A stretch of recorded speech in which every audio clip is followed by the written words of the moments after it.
네, 이렇게 글로벌 증시 마감 상황 전해드렸고요. 이슈 함께 분석으로 들어보도록 하죠. 뉴지스탁의 안석훈 사장 전화 연결되어 있습니다. 안녕하십니까?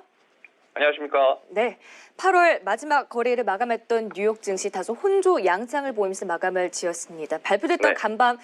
발표됐던 경제 지표들도 다소 좀 엇갈린 흐름을 나타냈는데 전반적인 특징부터 함께 짚어볼까요? 네. 8월 30일 금요일 미국 증시는 9월 2일 노동절 휴장을 앞두고 거래량이 감소한 가운데 보합세를 보였는데요.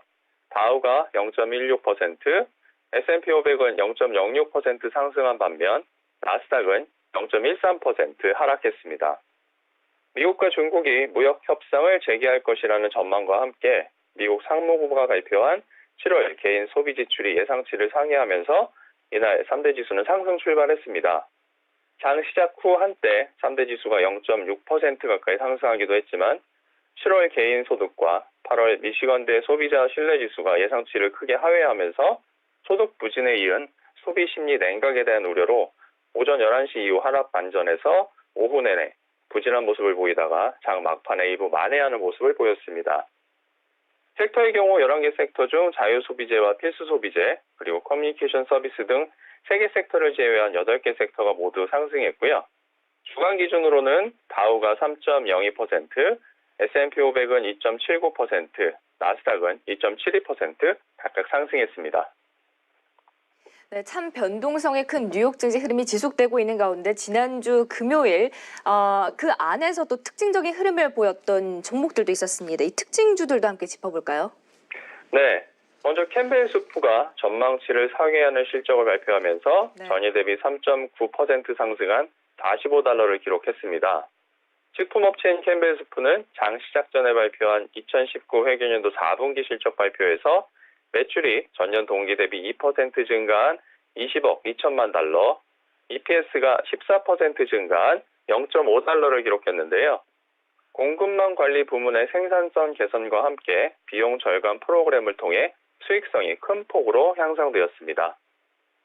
그리고 테슬라가 중국의 관세 대상에 포함되지 않을 것이라는 소식에 전일 대비 1.76% 상승한 225.61달러로 마감했는데요.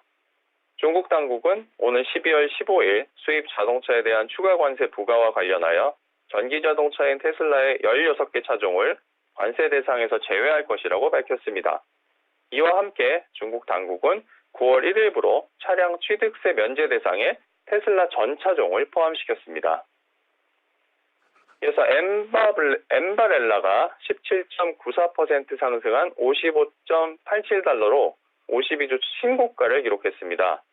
29일 장 마감 후에 발표한 2020 회계년도 2분기 실적과 3분기 가이던스가 예상치를 상회한 가운데 모건 스탠리가 반도체 설계 회사인 동사의 투자 의견을 비중 확대로 유지하고 목표 주가를 52달러에서 60달러로 상향 조정한 영향입니다. 반면에 얼타뷰티는 양호한 매출과 EPS 실적에도 불구하고 전일 대비 29.55% 하락한 237.73달러로 마감했는데요.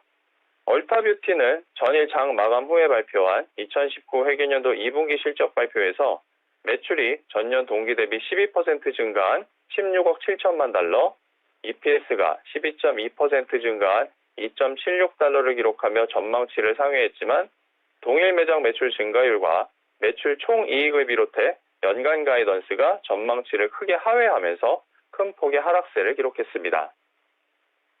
엘렉시온 파마슈티컬즈가 동종업체의 특허 소송 제기로 전일 대비 10.17% 하락한 100.76달러로 마감했습니다.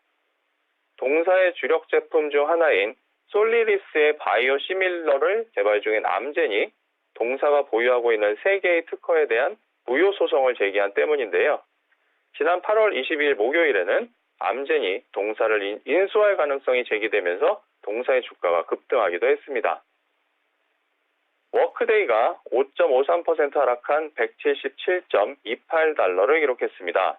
29일 장 마감 후 발표한 2020 회계년도 2분기 실적과 3분기 가이던스가 예상치를 상회했지만 BMO 캐피탈이 동사의 밸류에이션이 너무 높다고 지적하고 목표 주가를 230달러에서 225달러로 하향 조정하면서 큰 폭의 하락세를 나타냈습니다.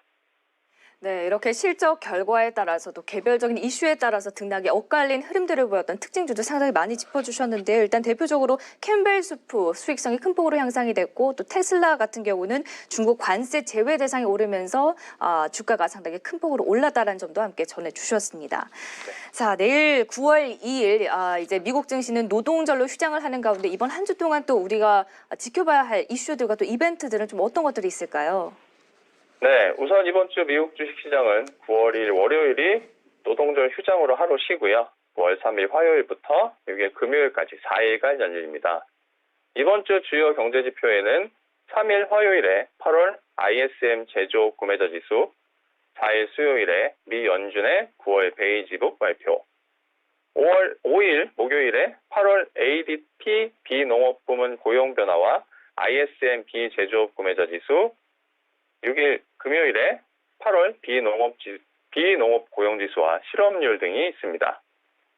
그리고 이번 주에는 콘스 %의 관세를 부과했습니다. 애초 예정된 3천억 달러 규모가 그리고 이번 주에는 콘스, 아메리칸 이글 아웃피터스 등의 필수 소비재 섹터와 펠로엘터 네트워크스, 줌 등 IT 섹터에 속한 100여 개 기업이 실적을 발표합니다. 9월 1일 일요일부터 미국과 중국의 추가 관세가 부과되었는데요. 양측 모두 예정대로 관세를 부과하면서 협상을 재개할 것으로 보입니다. 이에 따라 이번 주 발표되는 구매자 지수와 고용 지표 등 주요 경제 지표와 함께 미국과 중국의 무역 협상 재개와 그 경과가 이번 주 주식시장의 주요한 변수가 될 것으로 보입니다. 이번 주 후반 연준의 9월 베이지북이 공개가 되고 또 이와 함께 경제 지표들 특히나 비농업 부문 고용 지표, 제조업 구매자 지수 등을 좀 잘 체크를 해봐야 된다라고 정리를 해볼 수가 있을 것 같습니다. 자, 지금까지 뉴지스탁의 안석훈 차장의 도움 말씀 들었습니다. 말씀 고맙습니다. 고맙습니다.